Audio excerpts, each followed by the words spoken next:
어느 작은 마을에 살고 있는 병욱이는 40이 넘도록 장가를 가지 못한 채 혼자서 지내고 있었습니다. 그는 봄부터 가을까지는 대대로 물려받은 작은 논밭을 가꾸었고 추수가 끝나는 시기가 오면 진수라는 신만이와 함께 산으로 올라가 나무를 캐고 약초를 채취하는 것으로 생계를 이어갔지요. 이렇듯 병욱은 마을에 살고 있는 누구보다도 성실하고 심성 또한 고왔지만 그를 향한 마을 사람들의 시선은 항상 차가웠는데요. 병욱이 길을 지나갈 때마다 마을 사람들은 아이고 저 얼굴을 봐라. 저러니 나이 40이 다 되도록 누가 시집이나 오겠냐잉. 참 안 되었다만 사람이 착하면 뭐하나. 그러게나 말이여. 아이고 도대체 어쩌다 얼굴이 저리 되었나 모르겠구만. 거 다른 사람에게 들어보니 어릴 때 약을 잘못 먹었는가. 머리는 하얗게 새버리고 얼굴은 또 저리 흉하게 변했다는구만. 이렇듯 뒤에서 수군거리며 흉을 보기 일쑤였습니다. 그렇기에 병욱은 등 뒤에서 자신을 향한 마을 사람들의 말소리가 들릴 때마다 그저 고개를 푹 숙이고 발걸음을 재촉하며 걸을 수밖에 없었지요. 병욱이 살던 마을 앞에는 큰 강이 하나 흐르고 있었는데 매 여름 장마철이 되면 언제나 물이 불어나 마을 사람들에게 큰 걱정을 안겼습니다. 그해 여름도 장마가 시작되고 연일 쏟아지는 비에 병욱은 논밭에 나가지도 못한 채 며칠째 집에 머물러 있어야 했지요. 아이고, 참말로 올해는 예년보다 비가 더 내리는 것 같구만. 도대체 언제나 그치려고 그렇게 온다냐? 이후 마침내 장맛비가 그치자 병욱은 집 근처 강가 주변도 정리하고 또 오랜만에 바람도 좀 쐴 겸 해서 강가로 나갔는데요. 그는 한참 동안 주변을 둘러보며 강가를 정리하고 있던 와중에 강물 위에서 무언가 둥둥 떠내려 오는 것을 발견했습니다. 아니, 저것은. 처음에는 그저 통나무가 떠내려오는 줄 알았지만 가까이 다가가 보니 작은 노루 한 마리가 흙탕물 속에서 허우적거리며 힘없이 떠내려오고 있었지요. 저 노루도 생명이 있는 것인데 내일이 두고 볼 수가 없지. 병욱은 주변을 둘러보다 긴 장대 하나를 발견하고는 강 가장자리로 가 장대를 이용하여 조심스럽게 노루를 끌어올렸습니다. 노루는 땅으로 올라오자마자 오랜 시간 물에서 허우적거리느라 모든 힘을 쓴 것인지 몸을 축 늘어뜨린 채로 그저 땅에 누워있을 뿐이었지요. 노루를 강물에서 구한 뒤 병욱은 다시 강가로 눈을 돌렸습니다. 이왕 장대를 발견했으니 좀 더 기다려보는 게 낫겠구만. 혹시 아는가 또 떠내려오는 것이 있을지. 그리고는 한참을 다시 강물을 바라보는데 이번에도 무언가가 물살을 타고 내려오는 것이 보였지요. 처음에는 그저 나뭇가지라고 생각했던 물체는 병욱에게 가까워질수록 단순한 나뭇가지가 아니라는 것을 깨달았습니다. 저것은 뱀이 아닌가? 딱 봐도 머리가 검은 것이 독사 같은데. 아이고, 저거는 그냥 내버려 두는 게 나을지 모르겠구만. 뱀이 힘이 빠져 흐느적거리며 떠내려가자 그것을 보고 연민에 빠진 병욱은 마음이 바뀌기 시작하였고 아이고, 그래도 생명은 다 같은 생명인데. 안 되겠구만. 저 독사도 구해줘야지. 결국 병욱은 다시 장대를 강물에 뻗어 뱀을 조심스레 건져 올렸습니다. 힘이 빠진 독사는 그저 축 늘어져 있을 뿐이었고 병욱은 독사가 그를 해칠 여력이 없음을 확인하고는 강가 한쪽에 뱀을 놓아두었지요. 그리고 병욱이 집으로 돌아가려는 순간 병욱의 등 뒤에서 또 다시 뭔가 허우적거리는 소리가 들리기에 고개를 돌려 강을 확인해 보니 이번에는 젊은 사내가 떠내려가는 것이 아니겠어요? 오메. 사람 아닌가 저것이 큰일이구만. 병욱은 급히 장대를 잡고 다시 강물로 가서 위험을 무릅쓰고 간신히 사내를 구했습니다. 강가로 올라온 사내는 거의 의식을 잃기 직전이었고 가쁜 숨을 내쉬고 있었지요. 이 이복에 정신 차리게나. 이제 살았으니 조금만 더 힘내시게. 고맙습니다.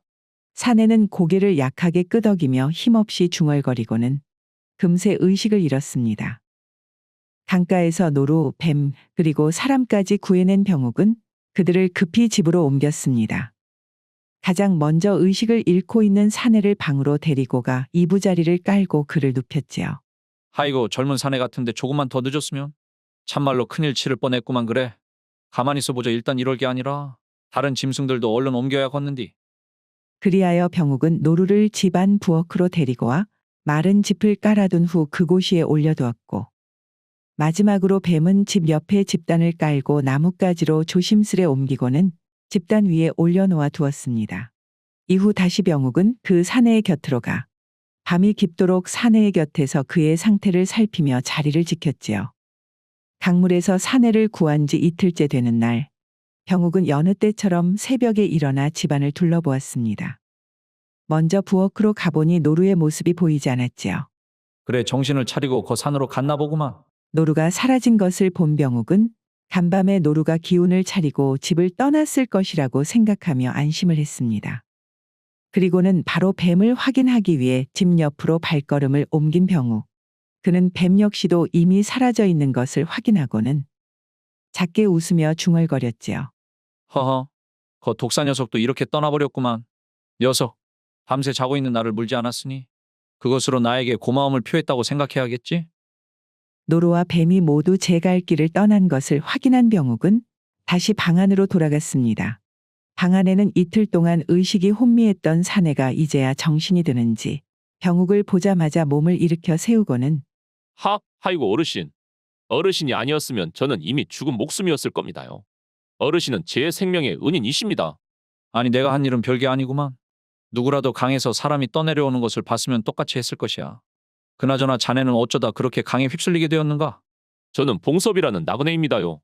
제가 어려서 부모님을 잃고 이 마을 저 마을 일을 찾아 정처 없이 다니는 신세였는데 그날도 일을 찾아 나서다 길을 가고 있었는데 그만 갑작스레 불어난 강물에 휩쓸리게 되었습니다. 그래 비가 그렇게 많이 내렸으니 강 하류에 있다 미처 불어난 물을 피하지 못해 큰일을 당하는 경우도 종종 있기는 하지. 참말로 큰일이 날 뻔했구만. 어르신께서는 제 생명의 은인이신데 그 보답으로 저를 머슴으로 써주시지 않겠습니까? 어르신을 위한 일이라면 제가 무슨 일이든 삭슬 받지 않고서라도 다 하겠습니다. 제발 제게 은혜를 보답할 기회를 주십시오. 자네도 보다시피 이 살림에 무슨 머슴이 필요하겠는가? 여기는 나 혼자면 족하니 괜히 부담 갖지 말게나. 머슴으로 받아달라는 봉섭이의 말에 병욱은 처음에는 손사래를 치며 거절했습니다. 그러나 병욱은 잠시 생각을 하더니 봉섭이 농사일을 도맡아 해준다면 자신은 산에서 약초를 캐는 일에 전념할 수도 있겠다는 생각도 들었지요. 그렇다면 자네 혹시 농사일은 해본 적이 있는가? 그러면요. 제가 여러 마을을 떠돌면서 소작일도 많이 해봤습니다요. 허허. 그럼 일단은 내 자네에게 농사일을 좀 맡겨도 되겠는가? 그리고 앞으로는 어르신이 아니라 그저 병호가제라고 불러도 될 것이네. 이래 보여도 이제 막 마음 받게 되지 않았구만. 워우 오메. 마음밖에 말입니까? 알겠습니다요. 병욱이 아재. 저한테 기회를 주셔서 참말로 감사하구만요. 그렇게 봉섭이 병욱의 집에 머물기로 한 뒤부터는 두 사람의 삶은 한층 활기를 띠기 시작했습니다. 봉섭이는 아침부터 해가 질 때까지 논에서 열심히 일을 했고 그 사이 병욱은 약초를 캐기 위해 매 겨울마다 같이 산에 올랐던 신만이 진수와 함께 약초를 캐러 다녔지요. 그리고 해가 지고 저녁이 되면 병욱과 봉섭은 함께 저녁을 먹고 밤이 되면 병욱이 직접 빚은 술을 나눠 마시곤 했습니다. 하이고 병욱이 아재. 이 술이 이거 아주 기가 막힙니다요. 이 술을 직접 빚으셨다니 도대체 이런 것은 어디에서 배우셨습니까요? 허허. 산에 다니는 생활을 오래 하다 보니 자연이 익힌 것이지. 오래 혼자 살다 보니 나만의 방법을 만들어 술을 빚은 것인데. 아 평생 혼자만 마시다? 이렇게 자네랑 둘이 마시게 되니 술맛이 아주 각별하구만. 그렇게 두 사람은 웃음소리로 작은 집안의 생기를 가득 채워나가며 하루를 마무리하는 평화로운 동거 생활을 이어가기 시작했지요. 봉섭이 병욱의 집에 살게 된 지도 한 달이 지나자 마을 안에는 봉섭이 소문이 퍼져나가기 시작했습니다. 특히 봉섭이의 몸집이 듬직하며 힘이 장사라는 이야기가 돌자 마을 처자들의 시선이 봉섭이에게 집중되었는데 그 중에서도 병욱의 건너집에 살고 있던 춘심이라는 처자가 유독 봉섭이에게 관심이 많았지요. 병호가제, 집에 계십니까요? 아니 이것이 누구여 춘심이 아니냐? 네가 무슨 일로 우리 집에 다 찾아왔냐이?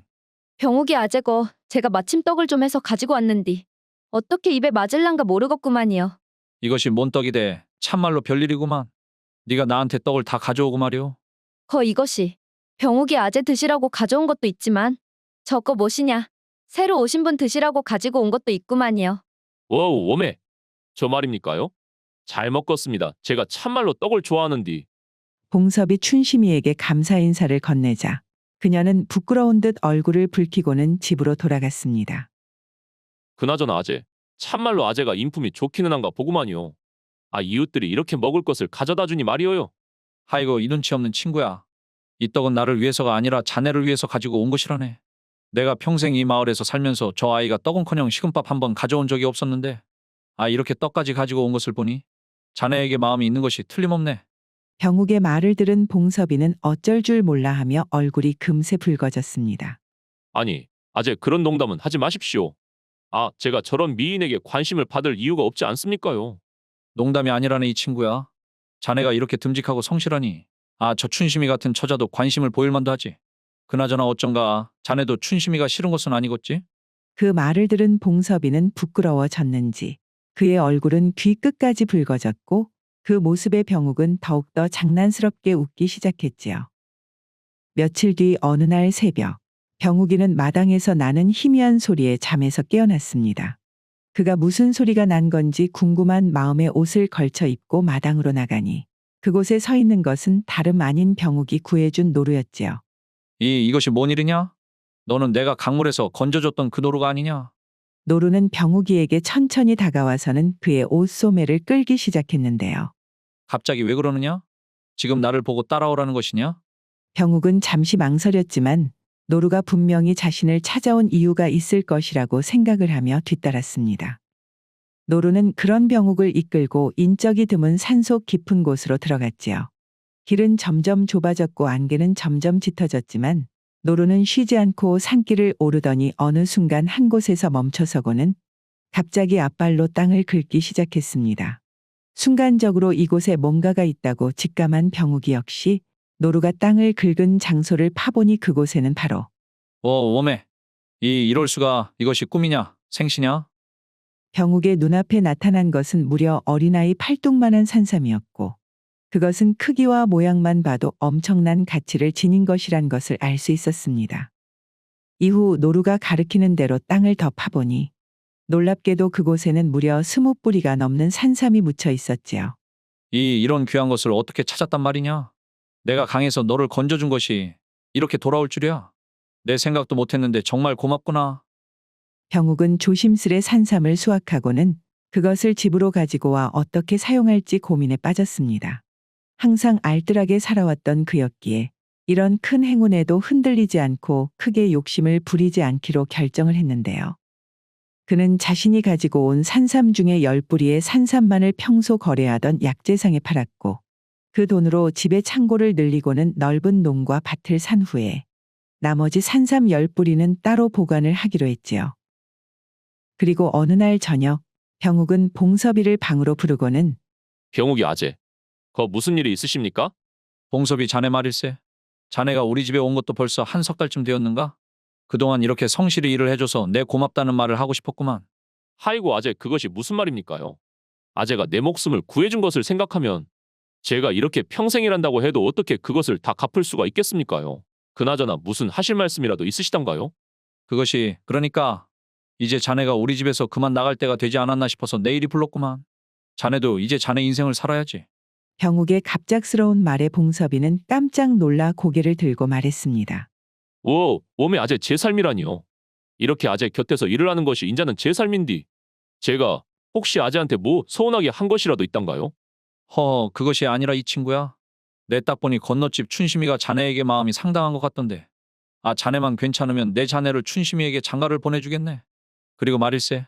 병욱은 웃으며 자신의 등 뒤에 놓아두었던 보자기를 하나 꺼내 봉섭이 앞에 놓아두었습니다.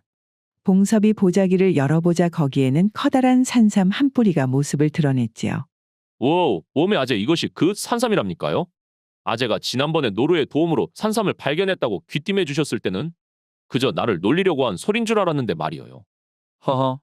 내 이 산삼을 자네에게 줄 테니 춘심이에게 장가를 가고 이것을 팔아 생활 기반을 한번 삼아보시게나.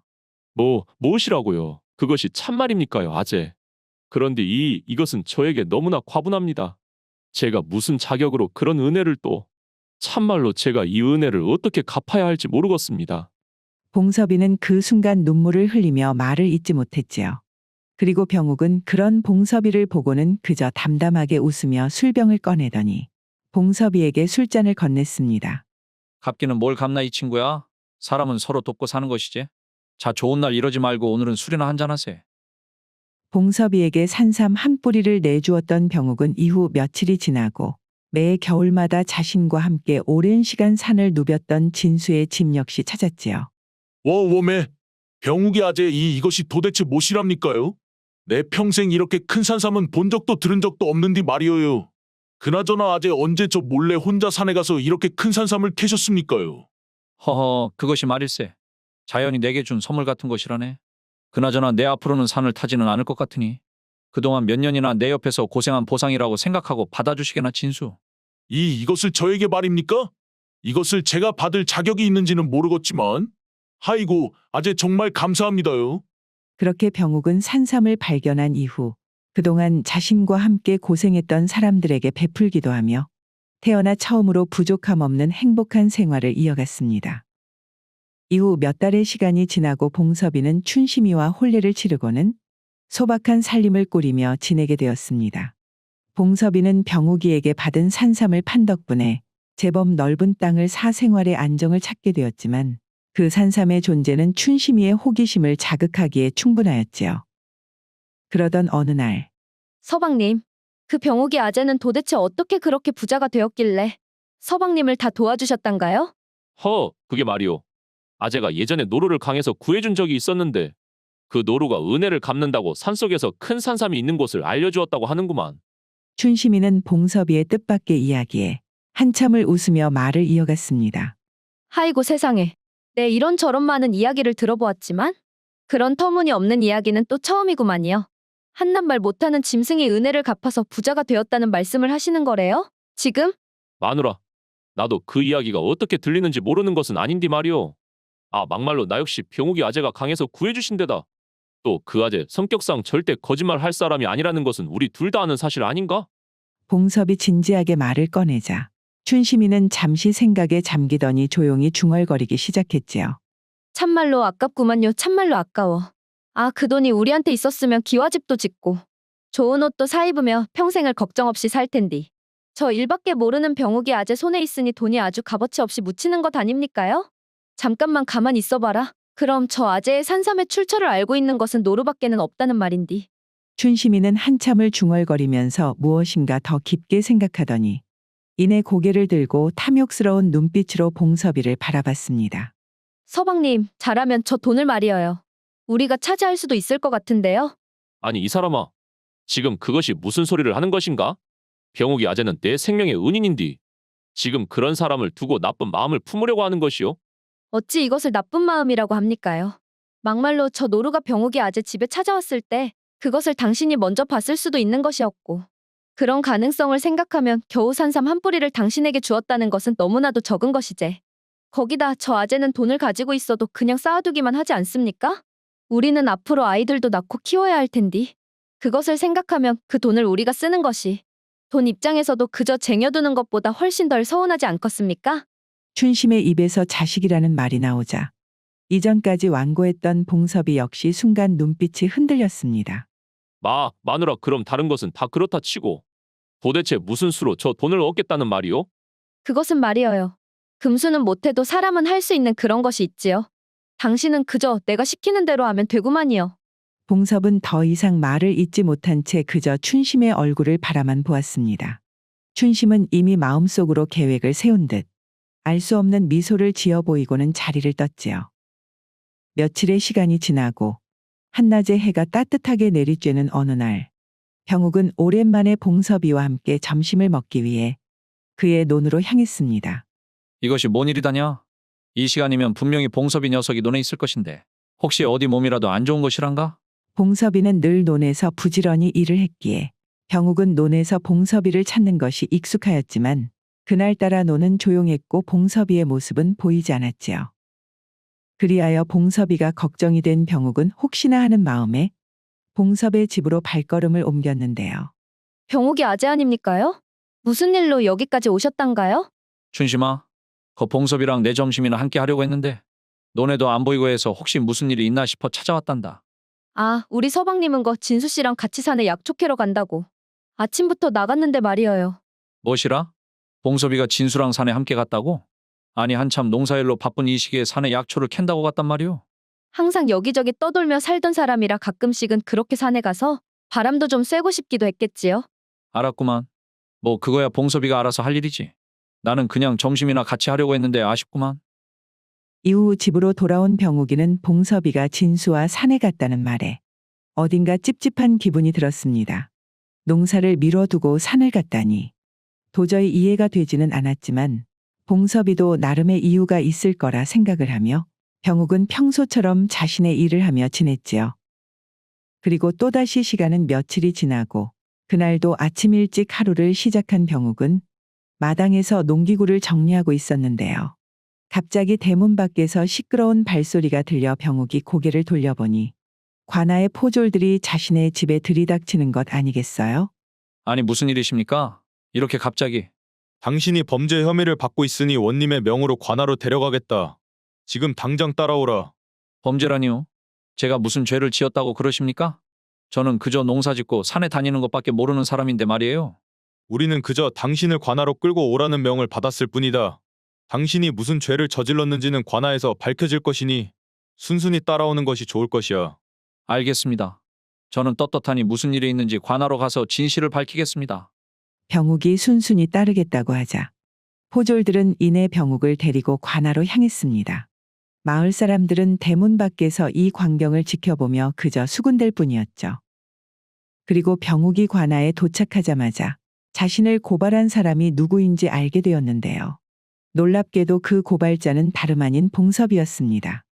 봉섭이는 병욱이 관아에 도착하자 이내 원님 앞에서 당당하게 말을 했습니다. 원님, 여기 병욱이 아재가 저를 강에서 구해준 것은 사실입니다. 하지만 아재는 제가 산에서 발견한 20뿌리가 넘는 산삼을 모조리 가져가 버리고는 저에게 단 한 뿌리만을 넘겨준 채 저를 매정하게 내쫓았습니다. 제가 아무리 은혜를 입었다지만 이것은 너무하다고 생각했기에 저는 여기 병욱 아재를 고발한 것입니다요. 원님, 이것은 도대체 말도 안 되는 소리입니다. 제가 산에서 산삼을 발견하였을 때 봉섭이는 제 눈에서 일만 하였을 뿐 산을 타본 적도 없을 시기인데 이런 허무맹랑한 이야기를 하다니 너무나 억울합니다요. 원님은 두 사람의 주장을 들으며 깊은 고민에 빠졌습니다. 둘 다 자기 것이 맞다고만 주장하니 이를 어찌 해야 하겠느냐. 너희가 아는 이들 중 이 산삼의 진짜 주인이 누구인지 증언을 해줄 만한 사람이 있느냐? 증인이 있냐는 원님의 말에 봉섭이는 고개를 젓고 침묵했지만 병욱은 단호하게 말했습니다. 원님, 제게는 매 추수가 끝나면 저와 함께 산을 누비며 약초를 캐러 다니던 진수라는 친구가 있습니다. 그러면 분명 제가 결백하다는 것을 밝혀줄 사람입니다요. 좋다. 그러면 그 진수라는 사람을 당장 증인으로 불러오도록 하라. 원님의 말에 포졸들은 곧바로 진수를 데리러 떠났습니다. 병욱은 억울한 마음에 가슴이 뛰었지만 곧 진수가 진실을 밝혀줄 것이라는 믿음으로 마음을 다잡았지요. 아재, 내가 이런 말 하는 게 미안하지만 아무리 은혜를 받았어도 나는 내 권리를 찾고 싶었구만요. 봉섭아, 나는 도대체 너가 무슨 소리를 하는지 모르겠구나. 어찌 너가 나에게 이런 거짓말을 할 수가 있단 말이냐. 배은망덕하다는 말이 너를 두고 하는 말이구나 참말로. 잠시 후 진수가 증인으로 관아에 도착을 했습니다. 진수는 송사의 내용을 듣더니 천천히 고개를 끄덕이며 증언을 하기 시작했는데요. 원님 그것이 말입니다. 사실 그 산삼은 봉섭이가 발견한 것이 맞습니다. 봉섭이는 우리 마을에 온 이후 저와 함께 계속 산을 타고 있었고 산을 탄 지 한 달 정도 되고 나서였나? 봉섭이 위험을 무릅쓰고 깊은 산속을 들어가더니 그곳에서 그 산삼들을 발견한 것이었구만요. 거기에 반해 병욱이 아재는 봉섭이를 구해줬다는 것을 빌미삼아 봉섭이를 위험한 산으로 보내고는 본인은 혼자서 집에서 편히 쉬는 생활을 했지요. 그러더니 하루는 병욱이 아재가 저를 찾아와 산삼 한 뿌리를 주며 제발 이 일을 모른 척 해달라고 부탁을 했습니다. 진수, 자네 지금 무슨 소리를 하고 있는가? 자네는 알고 있지 않는가? 봉섭이는 이전까지 산을 탄 적이. 진수는 병욱의 말을 끊고 품에서 산삼 한 뿌리를 꺼내더니 그것을 원님에게 내밀었습니다. 원님, 이것이 그 증거로 제가 병욱이 아재한테 받았던 산삼입니다. 제가 도무지 양심에 찔려서 아직까지 이렇게 팔지 않고 있던 것이란 말입니다. 병욱이, 너는 이렇게 증거와 증인이 있는데도 계속해서 자신의 죄를 부인할 셈이냐? 참으로 괘씸한 자로구나. 진수마저 자신을 배신하자 병욱은 절망적인 마음으로 눈물을 흘리며 원님께 간절히 말했습니다. 원님, 저는 정말로 억울합니다요. 제가 저 산삼을 발견할 수 있었던 건 일전에 제가 저 봉섭이라는 사내와 노루 한 마리 그리고 뱀 한 마리를 강에서 구해준 적이 있었는데 기운을 차린 노루가 저희 집으로 찾아와 저를 산으로 이끌고 가서 산삼이 묻힌 곳을 알려준 덕분이었습니다요. 이것이 진실입니다, 원님. 병욱의 말을 들은 관아의 모든 사람들은 충격을 받은 듯 누구도 잠시 동안 말을 잇지 못하고 있다가 동시에 큰 웃음을 터뜨렸습니다. 아이고 내 살다 여기에서 별 이야기를 다 들어보는구만. 이복의 병욱이 자네는 스스로 그게 지금 말이 된다고 생각을 하는가? 노루가 산삼이 묻힌 곳을 알려줬다니? 세상에 누가 그런 허황된 이야기를 믿겠는가? 그렇다면 자네가 구해줬던 뱀은 어땠는가? 혹시 그 뱀은 금덩이가 묻힌 곳이라도 알려주었는가? 아, 아닙니다, 원님. 그 뱀이 바로 머리가 유난히도 검었던 뱀인데 그 이후로 일을 하면서도 한 번도 그런 뱀을 본 적이 없습니다요. 병욱의 자신 없는 말에 원님은 표정이 단번에 차갑게 변하더니 이자가 지금 이곳이 어디라고 뻔뻔한 거짓말을 늘어놓으려 하는가? 더는 이자의 말을 들어볼 필요도 없다. 이 파렴치한 자의 재산을 몰수하여 억울한 일을 겪은 봉섭이에게 나누어주고 이자는 당장 옥에 가두어라. 원님, 제발 제 이야기를 믿어주십시오. 저는 아무 죄가 없습니다. 제가 한 것은 단지 봉섭이에게 은혜를 베푼 것뿐입니다. 병욱은 눈물을 흘리며 무죄를 주장했지만 돌아오는 것은 이전부터 너무나 익숙한 사람들의 차가운 시선뿐이었습니다. 평생을 정직하게 살아왔던 그의 인생은 배신과 오해로 무너져 내린 채 결국 그는 옥에 갇히게 되었지요. 하물며 말 못하는 짐승도 은혜를 잊지 않고 갚으려고 하는데 사람은 왜 이리도 잔인하단 말이냐. 물에 떠내려가 혼수 상태였던 사내를 살리기 위해 내 그 귀한 미음을 끓여 먹였더니 그 미음을 받아먹은 입으로 오히려 나를 음해할 줄이야. 그리고 옥에 갇힌 후 첫날 밤 병욱은 옥에서 쉽사리 잠들지 못한 채 그저 멍하니 앉아만 있었는데요. 갑자기 바닥에서 뭔가 스르륵 기어오는 소리가 그의 귀를 잡아당겼고 그것이 무슨 소리인지 소리를 쫓아 고개를 돌려보니 옥문의 틈새로 스르륵 들어오는 뱀 한 마리를 볼 수 있었지요. 병욱은 그 뱀을 보자마자 한눈에 알아보았습니다. 아, 아니 너는 내가 강에서 구해줬던 그 뱀이로구나. 아이고, 네가 어떻게 되었는지 내 참으로 궁금했는데 살아있었다니 다행이구나 그래. 병욱은 자신의 처지도 잊은 채 오랜만에 그 뱀을 보고는 순간적으로 기쁨이 몰려왔습니다. 그러나 그 기쁨도 잠시 뱀은 조용히 병욱에게 다가오더니 갑작스럽게 그의 발목을 물어버리고는 조용히 다시 감옥 밖으로 사라졌지요. 아이고, 이것이 무슨 짓이냐? 웜에. 이 느낌은 이것이 독이구만. 발목부터 아주 독이 퍼져나가는구나. 내 전생에 무슨 죄를 지었길래 꼼짝없이 이런 차가운 오간에서 생을 마감하게 될 줄이야. 병욱은 차가운 옥에 앉아 몸의 감각이 사라져가는 것을 느끼며 결국 자신은 여기서 끝날이라 생각을 하고 눈을 감았습니다. 그리고 잠시 후 얼마 지나지 않아 뱀은 다시 감옥으로 돌아왔는데요. 다시 돌아온 뱀은 입에 녹색의 잎사귀를 몇 개 물고 병욱이에게 다가왔고 조용히 자신이 물었던 상처 부위 위에 잎사귀를 올려놓았지요. 이것이 대체 무슨 짓을 하려는 것이냐? 자, 잠깐만 이 느낌은 도대체.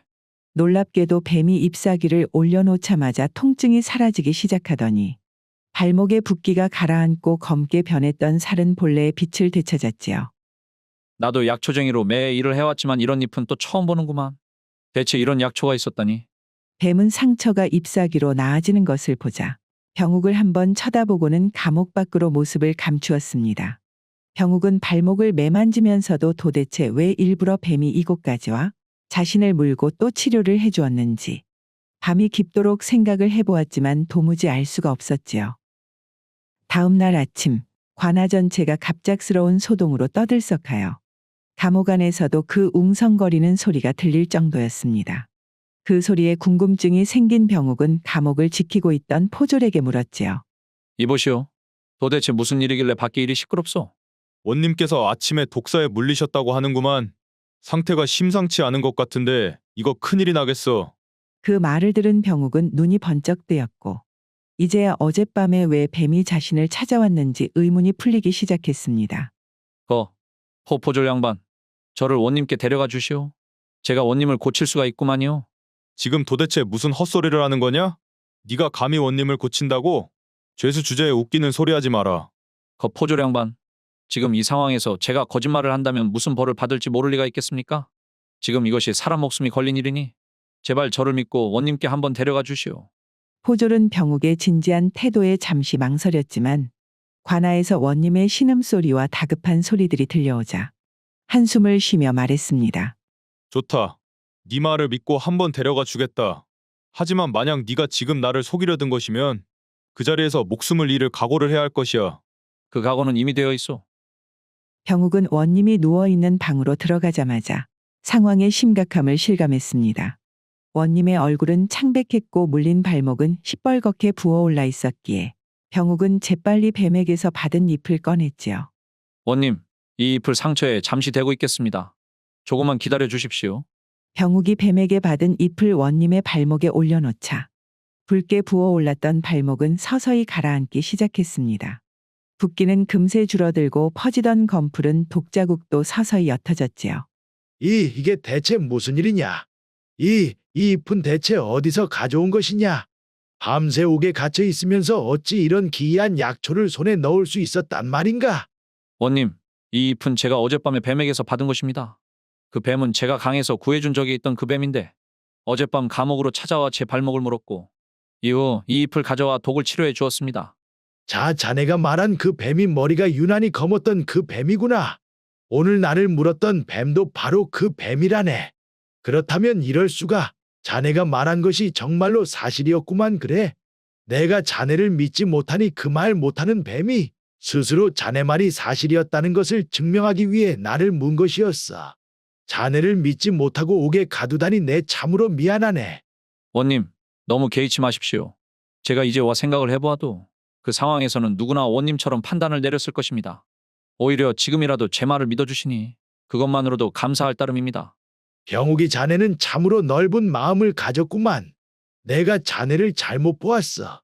내 오늘 이 자리에서 자네의 억울함을 풀어주겠네.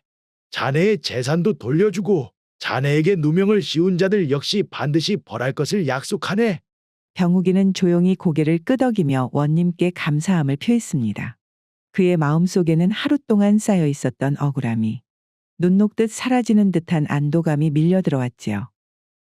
이렇게 마침내 진실이 밝혀지자 봉섭, 춘심 그리고 진수는 모두 병욱을 속이고 그의 재산을 갈취한 죄로 옥에 갇히게 되었습니다. 자신을 구해준 은인을 배신하고 거짓으로 죄를 씌운 너희들 모두 중형을 면하지 못할 것이야. 사람이 은혜를 모르는 것도 정도가 있지 괘씸한 놈들. 그리고 원님은 억울하게 빼앗겼던 병욱의 재산을 다시 그에게 돌려주었지요. 그렇게 무사히 재산을 돌려받은 병욱이었지만 그의 마음속에는 여전히 씁쓸함이 남았는데요. 그래도 빨리 돈을 회수하여 다행이구만. 그래. 그럼 병욱이 자네 이제부터는 어떻게 할 셈인가? 그것이 제가 생각을 해보았는데 산으로 들어가서 한번 살아볼까 합니다요. 사내 말인가? 갑자기 그것이 무슨 말인가 자네? 내가 자네에게 한 것이 있으니 앞으로는 자네와 자주 왕래하며 내 마음의 짐을 좀 덜 수 있겠거니라고 생각했는데 갑자기 산이라니. 그것이 원님, 저는 이제 더 이상 이곳에서 살고 싶지 않습니다요. 사람들은 제 생김새가 조금 다르다는 이유로 저를 차별하고 하물며 좋은 마음으로 은혜를 베풀었음에도 배신으로 갚는데 이제는 무서워서 그들과 함께 마음 편히 살아갈 수 없을 것 같습니다. 병욱이 세상에 그런 악한 사람들만 있는 것은 아니네만 자네가 당한 일을 생각하면 그런 생각을 하는 것이 무리도 아니겠구만. 오히려 이번 일을 통해 말 못하는 동물들이 내 생김새가 그들과 완전히 다름에도 저에게 받은 은혜를 어떻게든 갚으려고 하는 것을 보고 차라리 말이 안 통하더라도 산속에 들어가 그네들과 함께 살아보는 것이 마음은 편할 수 있겠다는 생각이 들었습니다요. 원님에게 그 말을 남기고는 병욱이는 마을을 떠나 깊은 산속으로 들어갔습니다. 그는 사람의 발길이 닿지 않는 숲 한가운데 작은 초가집을 짓고 자연을 벗삼아 살기로 다짐했지요. 이제 병욱이의 곁에는 사람들의 수군거리는 소리 대신 새소리와 바람소리 그리고 맑은 시냇물 소리가 흘렀고 그는 숲에서 나무를 캐고 산새와 짐승들을 보며 조용히 삶을 마무리할 때까지 자연과 더불어 살았다고 합니다.